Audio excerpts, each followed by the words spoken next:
am so glad to be here at LinuxFest Northwest. Come on, give a hand to yourself. It's the last one. So, this talk is about the lessons I learned from Civic Hacking, and also about open data and open source in the government. I hope you want to be here. This is your last chance to leave. So, last year, 2017, I traveled across the state of Texas to participate in Civic Hacking. In this talk, I will discuss overreaching themes before talking about specific projects that came out of Austin and Houston, and then I will finish out the talk about current events driven Civic Hacking, pretty much what happened during the hurricanes. You might be asking, who is this person right here talking to you? Well, I went to Notre Dame to become an environmental scientist, but I won a national championship title along the way in fencing. But I also learned Python and R working in an environmental engineering lab. After being laid off by oil and gas, I taught myself web development and picked up did an MBA right now, I'm still in it, and did some freelance web development work, and I was a fencing coach. But I have really good news to share. I just finished my first month. I am an associate scientist in training at Crimson Vista. We do some cybersecurity stuff. It's real cool, consulting. So, Civic Hacking is a modern approach to handling government issues using crowdsourcing with the community. Pretty much you get lay people, and then you get people like yourselves that are technical minded. But we use the internet, technology, and global networking. But I use Civic Hacking a little bit differently. For me, it was a vehicle to become a better developer because I was just working by myself as a freelancer. So I touched about this, but civic hackers are usually people that have technical skills or government domain knowledge. However, through Code for America, each city has a Brigade or a local civic hacking group that allows novices and professionals alike to collaborate on several projects. Here in Houston, we have Sketch City, and then in Austin, they have Open Austin. If you guys look at the man in the mirror, or a woman in the mirror, or a person in the mirror, you guys can all be civic hackers. You guys have the potential. You're just not using it. But why did I get involved? First of all, I'm a very nice person, and I happen to be sweet and compassionate about some things I like. I like to help people and make a difference in my community. In the past, I've gone to hackathons. I coded for hours on end, staying awake for almost 50 hours at a time, on nothing on caffeine and desperation, to build an app that will never see the light of day. Some of those apps and ideas would have been great if they were implemented outside that event. So I decided what I learned from those events to actually use them closer, real setting that actually people can benefit from. And not the hot dog is a hot dog app, or, you know, another to-do app that dies in GitHub. Just search them on GitHub. They die there.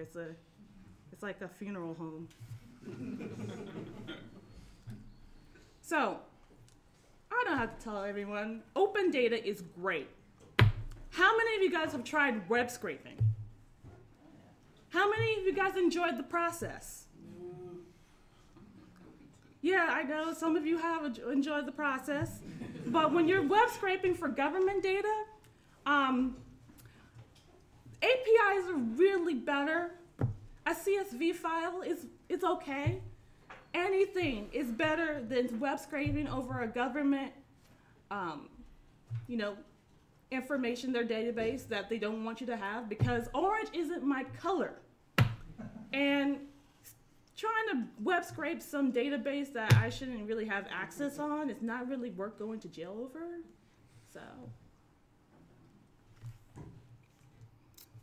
So building apps to be open source is actually a better idea. So we have civic hacking communities build one thing, and then you can have others look at that. If you have a repo, everybody can see what you're doing, and then they can just fork your repo. However, it leaves it up open to competitors that have capital and can actually exploit your idea, and that actually happened to Budget Party. Some people from London, they're not from Austin, they're not from Texas, decided to like, oh, look at this idea, we want to take it. Give us some money now. And the government of Austin actually did, which was really disappointing. So, oh no, that's not what I want. So, civic hacking communities are diverse naturally. In Houston, our group is pretty fairly diverse, very multicultural, and a blend of students, hobbyists, and professionals. And thanks to that, we get a view of solutions from like any angle you can think of. More often than not, these apps and things we work on have a huge effect on our community and the people that live there. And since they're represented, no one's really left out. But however, civic hacking communities are diverse naturally. So I go down to Austin. I don't know if you guys realize how Austin is doing in the country, but it's the fastest growing city that is losing Black people, which is really unfortunate. But when I go to events in Austin, I double the percentage of my demographic. And it's really disappointing because I'm not even from Austin. I'm from Houston. There's a difference. There should be people from Austin working on Austin projects, and I just be the person that assists. But it's the forces of gentrification and redlining gerrymandering that have pushed out poor people, which need to be part of our conversation, because some of these apps that we're building is actually to help them, and input is great. And now it's time for Carrie's Clues and Clues. Part 1. Here's some clues. Do have a code of conduct and enforce it when you're working with these communities. Because if you don't have a COC, some people will not show up for the event you're having, like straight up. Plus, it's a living contract. I've used that COC as a living contract to interact with some people on a level I wouldn't have, because I wouldn't have that trust of them, but through the living contract of the COC, I've been able to connect with people and relax and not have that mindset that something miserable could happen to me if I let myself be open and vulnerable. But you also have to think about the accessibility of your location when you're doing in-person events. Like, is it close? Like, why aren't people showing up? Oh yeah, because we have to pay $20 for parking. Nobody wants to pay for parking. You put it in a place that has no parking. You put it in a place that is right next to a train station and no one can get over. That's a problem. Not having it next to any transportation and not putting it in a place somewhere someone can bike to or walk to reasonably is also a problem. So, but here's some do not tips. Do not increase diversity artificially. By what I mean, like, if you host something, and I'm gonna pick on one bad conference, they actually paid actresses to go to their conference. And there was another conference that paid people that were not actresses, but female entertainers to go to their conference to get the women population up. When that money could have been spent on scholarships and housing and reimbursements for airfare to get people to come. And once you have people coming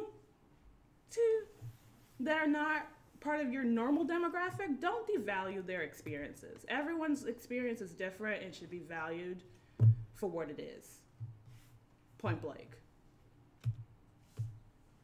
So, the first project I did was actually a hackathon, which I was actually trying to avoid, because I was tired of them, if you didn't catch that.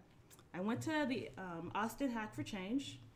I wanted to be on one team, and then I ended up on 3. Budget Party in particular, the main group I was with, is an interactive app to help people understand the budget by augmenting Austin cities, but like the Austin's city budget. So, but when I actually went to go help one of these other groups, it was because nobody would work with them because they had a WordPress app. And their previous developer left no documentation. So they could not be helped within a reasonable amount of time.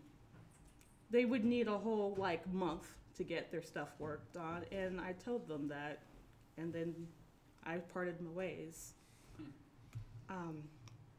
So I went to see what my friend was up to. I carpooled with him, and he had my keys. I don't know about you guys, but I have this irrational fear of losing my keys because that means I have to walk home, and things are not close when you're from Houston or Austin. Texas is really spread out. I had to drive 42 miles to go to work one way, so I wasn't looking to walk about 300 miles to get back home from Austin. So they were having he did not give me my keys back swiftly. He took more than an hour to find these keys. So his group was having a breakdown. They had a UX researcher and a developer, and they were siloed between each other, so they didn't understand each other.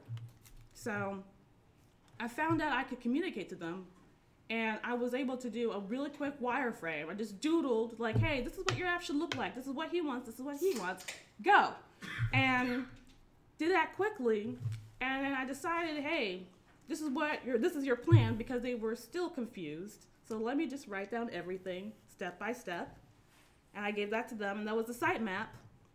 And I didn't realize at the time that what I was doing was UI and UX designer roles.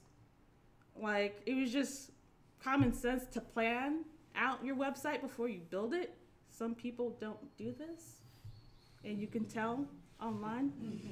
I'm not gonna name names. But I ended up going back to my main group, and it was a React.js app.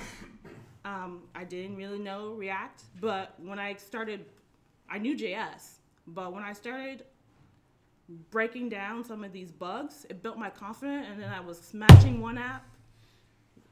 I smashed one part of the bug in one app, and I smashed another one, and just smashed them.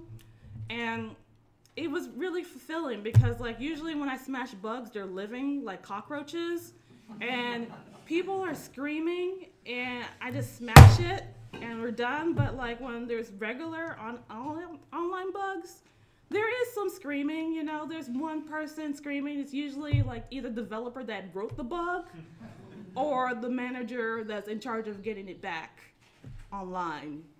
So, and then I left my group because they were all based in Austin, so I had to work by myself. It was really sad, living the solo, Dolo, Remoto life. And then we had some success. We got picked up for Mozilla's Open Internet Prize, the Internet Help Prize. So that was great. One of our teammates ended up going to London and presenting. And then I was in Houston. So we had a Houston hackathon, yet another hackathon I had to go to do Civic Hacking. And we built an app. We had a group of around 16 people. And when you have a group that big and you're working just in 48 hours, we built a Frankenstein of an app, which brings me to our next point. We didn't really know our user. We just built an app and tried to shove it to them. So we had to go and talk to the people that actually wanted to use our app. But people in government are really hard to nail down. So we would set up appointments, and during these appointments, they would say, yes, I'm gonna be available for a good 30 minutes. You have 30 minutes of my time, be prompt, come early even. And we would drive out, because I live out in the suburbs, I would drive out up to 30 to 50 miles to see these people. And I don't know how gas prices work over here, but that's a lot of gas just to meet somebody for 30 minutes. And when I would show up to the meeting, we would show up an hour early, so we made sure we avoided traffic, and then they would cancel 15 minutes before our meeting was supposed to start. And this happened chronically. So we tried giving them a survey to answer instead, but that didn't work out as well. They just ignored us.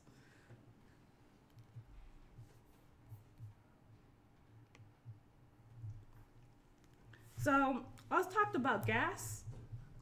It became really, really expensive to come down to, like, we set up like 10 of these meetings, and we were lucky if we just got one person to show up. So we were putting a lot of money, our time and effort that we weren't getting paid for, but we had this huge gas expense bill at least, because we were used to like coding for fun and for not caring about not being paid for these. But then it's just, we didn't have money. We're like, we need to do something about this money flow problem we have.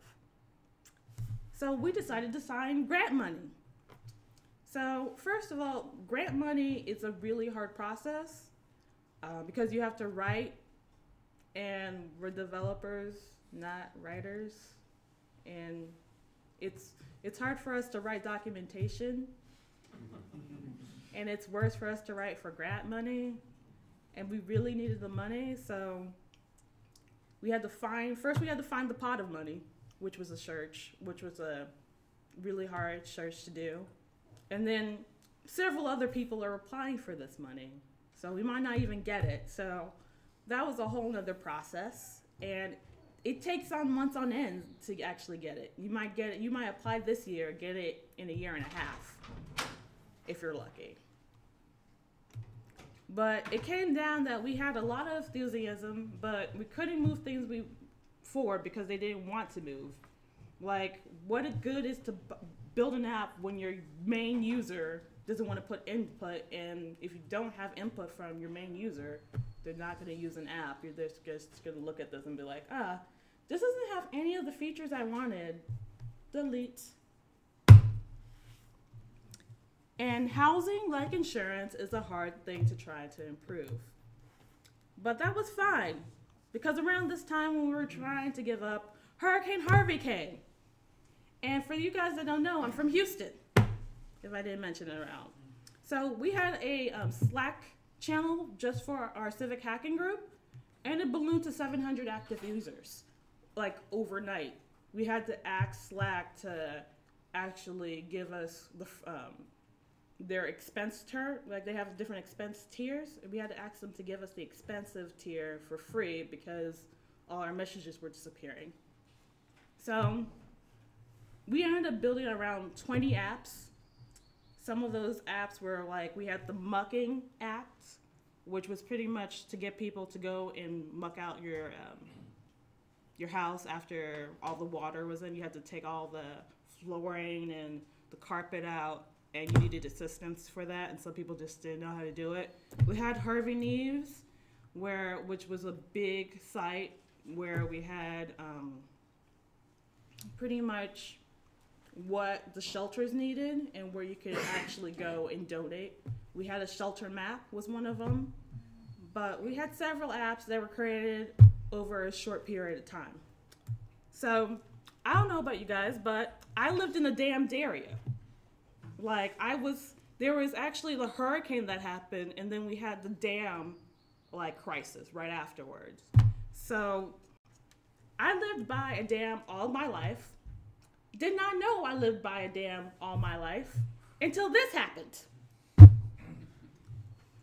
So this is actually this Highway 6 north, and this is the gas station right before you leave for the hump. And we're used to having that, just the hump, be underwater, but it flew, all the water from the hump moved forward because they ended up releasing the dam waters because they were so high, they were past a historic high, and they started to crack. And the situation in Houston is we're flat. We are so flat that water would just not roll down. It would stay where it is. So if our dam broke, the situation for Houston would have been everyone would have died. Because all the gallons would go everywhere and it would be past about 5 stories most places, depending. So, instant debt. Here's a little bit closer up, and here is the area. So pretty much, just think about overnight that your police station's hub station is gone, your library's gone, your grocery store is gone, all the restaurants you like to go out and eat, gone. Also, can I tell you, you can't pay your bills either. You know why? Your post office is underwater. And if you bought something and you used regular mail, they had to throw it away if it was sitting in the post office. And we also had to throw away all the books out too because they were water damaged. So all those resources are gone. And that's pretty much it. While that was happening in my neighborhood, I was trying to help remotely. I still had some internet, which I was lucky. But at that time, I had a low spec machine. And low spec machines matter because everybody tries to have some sort of computer. And some people are only allowed, have the ability to get something cheap. And they're not allowed, they can't really go out of their way to find places to upgrade their machines. Not everybody has 16 gigs of RAM that they can run Docker and have all those things afforded to them. Some people are just chugging along on 4G of RAM, and sometimes that makes it really hard for development sometimes. Especially setting up a development environment can be a lengthy process. I don't know how many of you guys at work, how long does it take to get a new hire into the dev environment? How long? Days? Think about you're in a crisis situation and pretty much things are getting bad by hours. We don't have days just to set up an dev environment. If you spend days, you might be underwater as well. So when people had these lengthy processes, the thing that you could do to avoid trying to set it up on your own computer was pair programming, which was what I ended up doing. At the time, I couldn't use Docker on my machine. At the time, I couldn't use VMs to their full potential on my machine and be productive. So I pair programmed with a friend. And at the time, I didn't know my machine had water in it, but yeah. So actually, it took me around an hour to push something to Git. That should have been my first sign that I had water in my machine. But pair programming could be very useful when utilized. You have one person driving, other one commenting, and just bouncing out ideas so you guys check your errors as they happen, which was really useful. And then I had to go back home and then work by myself. But if you're trying to work in a repo where you have to put it in some type of containerization system with either Docker, Kubernetes, or whatever is your container of choice, sometimes you can only make changes to the repo, there's a way to go around it so you don't have to set up and run Docker, but you're not able to see your updates. You just have to code blind, and if you're doing that on the UI side, that's the worst thing that can happen to you. If you're doing it back end, you're I have an idea what's gonna happen. This is pretty standard, but UI, it's little increments can change everything. But it's okay to fail at that. I learned that quickly, but you have to fail quickly and move on to something else. So, as I said before, I had a degree in environmental science, And my research topic when I was doing undergrad research work was water quality. So the hurricane created a project for me because there was a bad water everywhere, and the E. coli limits were like 80 times as bad as they were. So I was able to use my environmental science skills to actually help out in the hurricane effort. And people, just not coding, like any other thing that you know how to do, hardware helps. But anything you're willing to contribute helps when it happens. And then Hurricane Irma happened. Like, things started going back to normal. People wanted to go back to work. And Hurricane Irma happened. And people that were still active, they migrated to a new Slack group. So Sketch City can be Sketch City in Houston. And people were ready to move again. So when they actually ended up moving again, we're like, we built all these apps. What is the best way we can use this? Oh, copy and paste. Oh my God. Let's select. Oh, hurricane. Every time you have something next to hurricane change, pretty much we saw Hurricane Harvey and we just copied and replaced Hurricane Irma. And we pretty much had to look for new URLs to use, but that was pretty much like one of the hardest parts. But we were just focused on that, but we had a new item that we didn't think for Irma because we were interacting with new people. We had a chat box. So people that had internet in their phones could actually interact with first responders and actually get like decent information live time at times. So the thing is about the Irma group, they didn't really have a brigade that was big enough to support them. So they had all these new people working together and they didn't know each other. So the Houston group is a really big group because we're from the fourth biggest city or third biggest city, depending on what day it is. And we all hanged out with each other. We all knew each other. We trusted each other to some extent.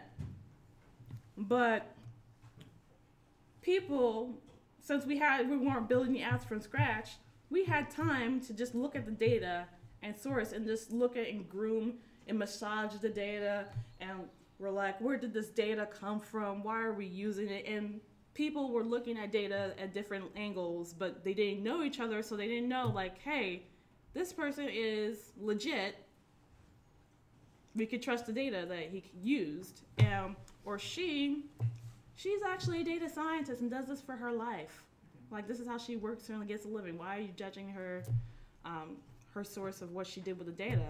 So people were just like pointing at each other and looking at the data and like, I'm not putting that up. That might be false data. Not today. But that was pretty much the biggest problem we had with Irma. But then Hurricane Maria happened, and we were ready to do the same thing we did for Irma, thinking, oh, it's just a hurricane. We know how to do this. And then we actually interacted with the people that were in the Code for America group with Puerto Rico, and they decided to, they didn't want to do Slack because they're like, Slack doesn't work for us. We're going to use WhatsApp. And they found out you could only have a certain number of people on the WhatsApp group. So we had like people that were feeding back information to the main Slack group. But because Hurricane Maria was what it was, we lost contact with mostly everybody from the island. Like, just that's how severe Hurricane Maria was. And it was really unfortunate. And some of those people we still haven't heard back from, like, for 3 months. We don't know what happened to them. They just disappeared. And honestly, some of them could be dead, which is a sad reality. Like, we didn't have to deal with that reality with Harvey. We didn't have to deal with Irma. We made sure we were in safe places so we could take care of each other. Because it's like the airplane. You have to put the nozzle on yourself before you put it on other people. But with Maria, you just have the airbags. We didn't even have the airbags to send. So it was really sad. So we were pretty much working blind again. And people that were not on the island were like, we have these things, we can just replicate what we had for Irma, for Harvey. We could just replicate what we did for Harvey and Irma again, but we didn't have as much data coming through. And we're like, that's fine. We can make it, like my group was like, that's fine. We can make another app and have the people that are there work on this app that wouldn't need that much internet, could be stable. And it was a React Native app, and pretty much FEMA got involved, and they were like, you're having lay people work on this. You can't do that. They had protocol, and you had to become certified. You had to be an organization certified to do this. And me and my friends were not an organization, one, we're just people. And plus, we didn't have organization certification money. So the certification was a couple of grand. And they pretty much have the certification that pricey so they could keep individuals out. So pretty much we had to say goodbye to our app. And it was kind of sad because we thought our idea could be the next best thing. We're going to help everyone. But no, it didn't happen that way. So that was really sad. And that brings us to the end of Maria.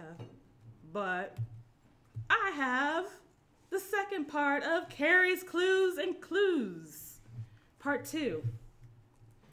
So pretty much this talk has been about mostly the meaningful work I've done. And meaningful work can be, you can find it anywhere. You can find it outside your regular workplace, especially if most of you guys are working for open source, so you're doing things that are helping other people. But if you're not, there's ways you can do meaningful work. Plan A, join a brigade. There's several around. But if there's not, you can look it up. For the US, there's Code for America. There's Code for Canada. They have a network. And then for worldwide, they have Code for All, and pretty much Africa has one, Australia has one, pretty much every continent has one. I don't know about Antarctica. No, penguins need to be saved as well. Sometimes global warming is a thing. But you can find a group to work with, or if there's not a group in your city, you can create one and work with your friends to build things that you can get involved with. But if you don't want to create something with your friends because you don't have them, or you don't want to put the work outside to join a brigade, you can go with Plan B, convince your workplace. Most workplaces would like to do pro bono work unless there's some type of evil conglomerate, and you know if you work for an evil conglomerate, you just know because your signs. But you can convince your workplace, hey, let's do something for our community. And the best way to do that is just start small and local. Do something local. Crimson Vista, where I work at now, was only one guy until he hired me, and now we have more time to do more things. So one of the things we're planning to do is actually go and offer technical support and security to a women's shelter, because they're leaving abusive situations, and sometimes their information is stolen. So the situations that they're trying to escape are actually trying to track them down to do ill will to them, and we want to prevent that. So it's a women's shelter in our community, so that's one thing we can help. We can help women be safe and feel secure and help out their shelter. Because, like, you have to think about it. There's always someone in your family calling you for technical support, right? There's always somebody somewhere in the community, your next door neighbor. There's like an elderly lady that lives by herself. because she wants to be independent, but sometimes she asks for help, and she knows that you're tech savvy and asks for help anyway. So you can do the same thing with nonprofits, and they would be willing to take your help because most nonprofits aren't big fundraisers. So yeah. So this is the end of my talk. These are the lessons I learned from Civic Hacking, and I just couldn't learn them from a book. I learned them by just being involved. So.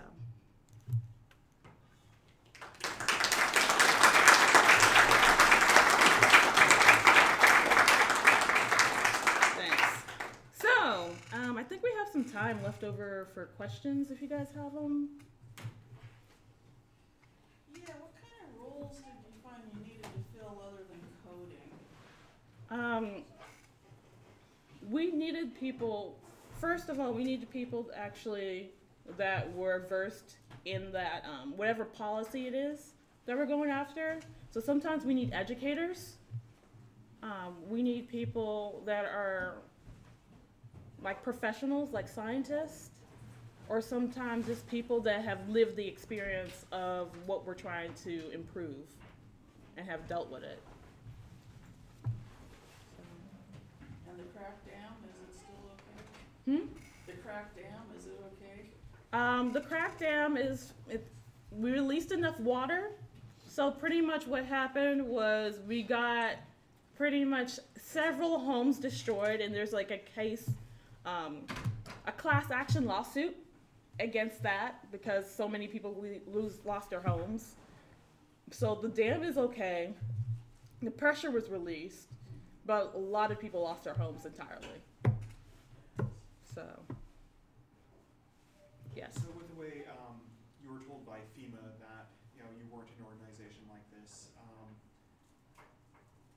in the future when there are, because there will be more events like this, where there will be other brigades probably coming to you and saying, hey, can we use this? Is there a path forward to open discussion with FEMA to get these apps certified so they can be deployed? So what we ended up finding out that did happen was the organizer of our group actually knew some groups that actually had the certification, so they had to build it. So they just took our idea and ran with it.